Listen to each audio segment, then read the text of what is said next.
Okay, this time I have some news about ISIS and some Muslims who choose to follow ISIS.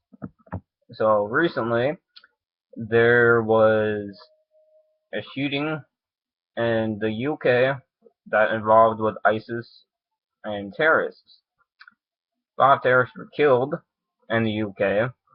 I don't know what they did, but all I know is that they were shot dead because of the terrorism. Then I heard that there was also ISIS and terrorism in Canada. And then now I hear that a Muslim had killed 2 police officers with a hatchet in New York City, in Queens, New York. Well, the guy was, yes, Muslim, as I said before.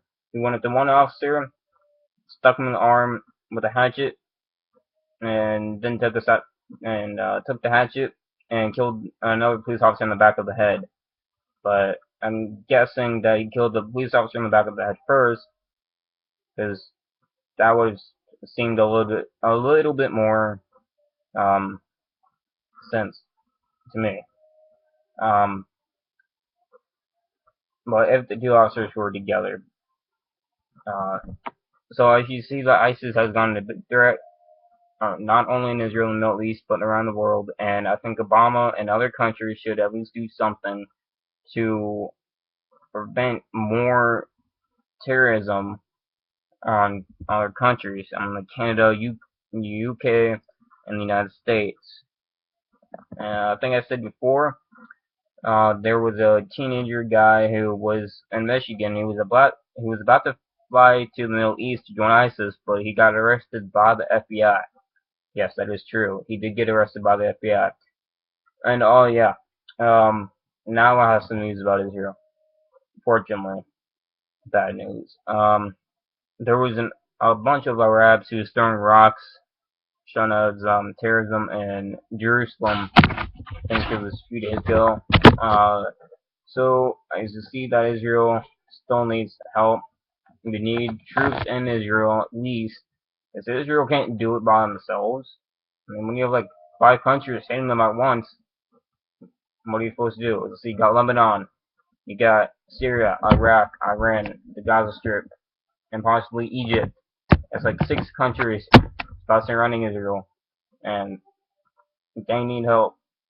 And I really hope that countries around the world who supports Israel would help. Because for right now, the countries that I believe that would help Israel would be United States, UK, Japan, Canada, France, maybe Germany, I'm not sure. Probably Poland would help. So that's like 7 countries that's right now on the Allied side, coming back from World War II. I'm taking their name for now. The Allied side would support Israel and would help them against 6. And plus, the United States are good, is a powerful country to begin with. Canada and UK are both powerful countries with military strength. So if you combine all this together, I think that the United States and other allies of the United States and Israel would have a pretty good chance of winning if we end up going to World War III, which probably won't that happen, because if World War III does start, it's going to wipe off every single country off of the face of the earth, and no one would be alive anymore. Except for maybe a few survivors, but if they're lucky enough.